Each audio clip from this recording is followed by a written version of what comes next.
Baik, selamat siang Pak Heru. Jadi pada kesempatan kali ini saya akan menjelaskan mengenai hak cipta dan juga hak merek. Hak cipta itu adalah hak eksklusif yang diberikan kepada pencipta suatu karya yang menggunakan atau memperbanyak dan mengumumkan atau memberikan izin atas karya tersebut. Hak cipta itu termasuk ke dalam kategori hak kekayaan intelektual atau HKI yang melindungi karya di bidang ilmu pengetahuan, seni, dan sastra. Hak cipta timbul secara otomatis setelah satu karya diciptakan dan diwujudkan dalam bentuk nyata, meskipun tidak didaftarkan. Namun, pendaftaran hak cipta itu tetap harus dianjurkan untuk keperluan pembuktian hukum jika terjadi tersangka. Jadi objek-objek yang termasuk dalam hak cipta itu ada buku, musik, lagu, film, karya seni, arsitektur, dan masih banyak lainnya. Jadi contoh yang pertama itu dalam kasus hak cipta itu ada kasus pembajakan film KKN di Desa Penari. Nah, yang film yang sempat sangat booming di Indonesia ini banyak mengambil hati para penonton, dan banyak juga orang-orang yang mengambil atau menyebarkan link-link untuk mendownload film KKN Desa Penari ini secara bebas. Dan tindakan hukum yang diambil oleh produser itu melaporkan kejadian ini ke Kementerian Komunikasi dan Informatika, dan Kominfo pun langsung melakukan tindakan dengan cara memblokir sejumlah sebuah situs yang menyebarkan film bajakan.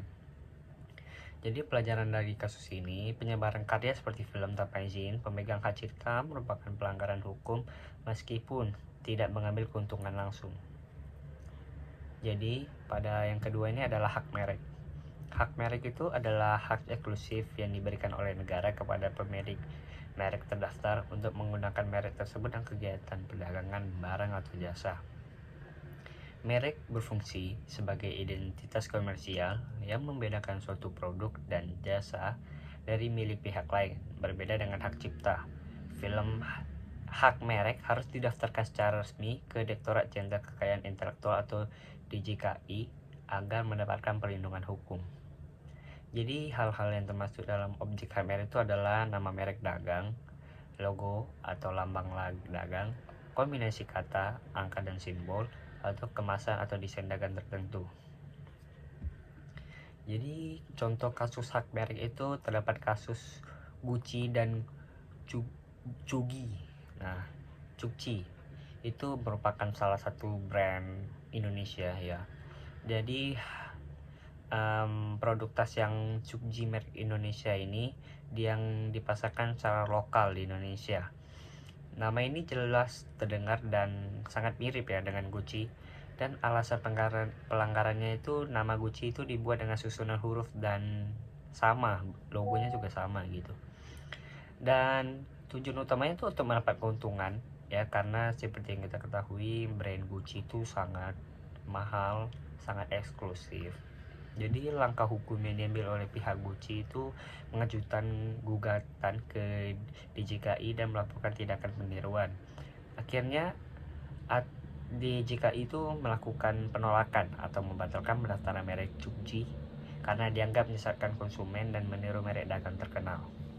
Jadi pelajaran yang bisa kita ambil dari kasus-kasus ini, peniruan nama dan bentuk merek dagang itu tidak diperbolehkan dalam sebuah dagang karena itu termasuk pelanggaran yang sangat serius. Jadi hak cipta dan hak merek adalah dua aspek penting yang dari perlindungan kekayaan intelektual. Keduanya memiliki perbedaan mendasar baik dari segi objek, cara perlindungan maupun akibat hukumnya. Dan pelanggaran terhadap salah satu pihak dapat menimbulkan kerugian besar secara ekonomi serta merusak reputasi pemilik yang sah. Penting bagi pencipta atau pelaku usaha yang memahami perbedaan dengan cara melindungi karya dan mereknya agar tidak ditutupi oleh pihak yang tidak bertanggung jawab. Oke, sekian dari saya. Terima kasih.